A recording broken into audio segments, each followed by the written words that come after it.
Once upon a time, there was a princess. She had no siblings, but her father wished very much for a son who could one day take over the kingdom. And because she was not a prince, he did not treat the princess nicely. He made her do all the work that a servant must do. She cleaned the floors and cooked the food. She was even made to sleep under the stairs. One day, the head maid said that she was leaving and that the princess was to take over her job. The princess was given the keys to the castle. All the keys were very similar to each other, but there was one that looked quite different. It was a big key with a handle in the shape of an eye.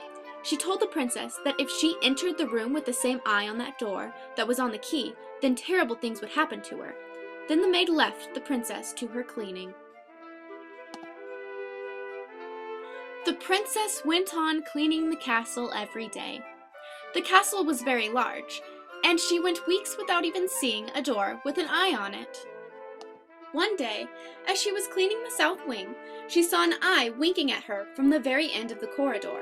She was frightened, but very curious as to who was winking at her, as no one ever visited this section of the castle.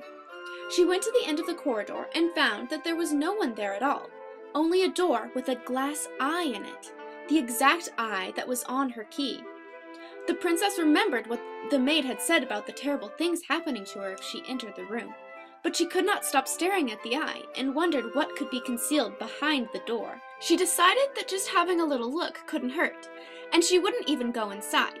She opened the door a teeny tiny bit and peeked inside. What she saw was nothing terrible at all, but instead a room full of cake and candy and a fluffy bed made of feathers. She couldn't help but go inside. But as soon as she stepped into the room, the door slammed shut behind her. Instantly, the door and all the wonderful things disappeared. Now there was only a desert that appeared to go on forever. She began to weep and did not know what to do. After a while, the princess decided that her only choice was to begin walking to try and find a way out. She walked for days without seeing anything but sand, stones, and cacti. She became very hungry and very thirsty, and desperate to find a way out.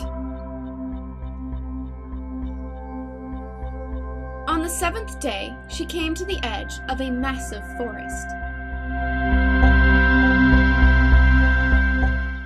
As she entered the forest, she noticed a light in the distance. Hoping that the light might be coming from a house with someone inside that could help her, she found enough energy to continue walking. She followed a path toward the light for quite some time, until finally she came to the source of the light. It was not a house at all, but a lake with a swirling light inside of it. The light seemed to be coming from deep within the lake. The princess, who was weak with thirst and hunger, began to drink from the lake, but as soon as her hands touched the water, she was pulled into it. She feared that she would drown in the water, but quickly realized that she was not being dragged under, but was gently floating. She was pulled to the center of the pool, where she found a small island. When she got out of the water, she noticed that her skin was much paler and shimmered in the sunlight, and her head hurt a little. On the small island, she found fruit growing on the trees and ate as much as she could. The princess decided that it was time to move on, because she couldn't stay on the island forever. She swam to the other side of the lake. When she came out of the lake, she saw her reflection and realized that she did not look the same. In fact, she wasn't even a girl anymore. The magical light inside the lake had somehow turned her into a unicorn.